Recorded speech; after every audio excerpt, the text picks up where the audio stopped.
मसावी आणि लसावी एकदम सोप्या पद्धतीने कसा काढायचा। आता इथे काही संख्या दिल्या आहेत जसं 5, 10, 15 आणि 20। आपण या संख्या घेतल्या। आता यांचा काय काढायचं आहे आपल्याला, लसावी काढायचा आहे। तो पण आता इतक्या संख्यांचा लसावी काढू। इथे काय करायचं, सर्वात आधी असं आखून घ्यायचं, सगळ्या संख्या काय करायच्या लिहून घ्यायच्या। सर्व संख्यांना बघायचं की एका कोणत्या कॉमन नंबरने यांना डिवाइड होतं, म्हणजे कोणत्या एका पाड्यामध्ये या सगळ्या येतील। कशाच्या पाड्यामध्ये येतील, मग आपण काय करू, 5 ने भागू।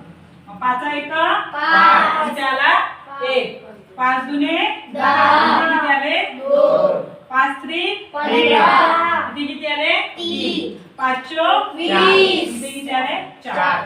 आता इथे बघायचं सर्व संख्यांना 5 ने भागलं, इथे नंबर आले। आता इथे कोणत्याच एका संख्येने जातं का सगळ्या संख्यांना भाग, नाही। कोणती कॉमन संख्या आहे का, नाही। मग यातल्या कोणत्यातरी 2 नंबर बघायचे की त्या 2 नंबरला एका संख्येने भाग जाईल। आता 2 ने जाईल का 2 नंबरला, नाही जाईल ना, 2 ला आणि 4 ला जाईल ना, 2 संख्यांना जाईल की नाही, बरं।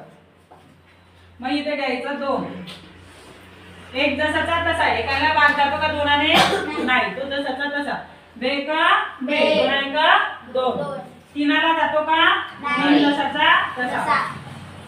2 दुने 4, 2 दुने 4, किती आले तिथं 2। मग आता इथे किती आले, 1 1 3 आणि 2 कॉमन नंबर आहेत का ते, नाही, म्हणून इथं जसंचा तसं लिहायचं।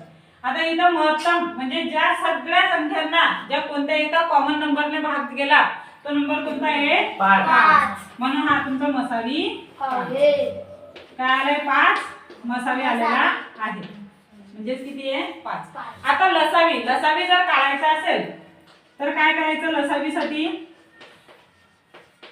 सर्वात आधी कुठले नंबर घ्यायचे, इथे जेवढे नंबर आले तेवढे घेऊन घ्यायचे।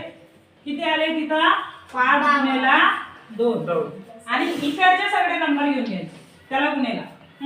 मग आता एकाने एकाला गुणला काही फरक पडतो का, नाही, म्हणून आपण एक घेतलाय नाही घेतला काही फरक पडेल का, नाही, म्हणून त्या एकाला आपण बाहेर काढू। इथे काय 3 गुणेला 2, ठीक।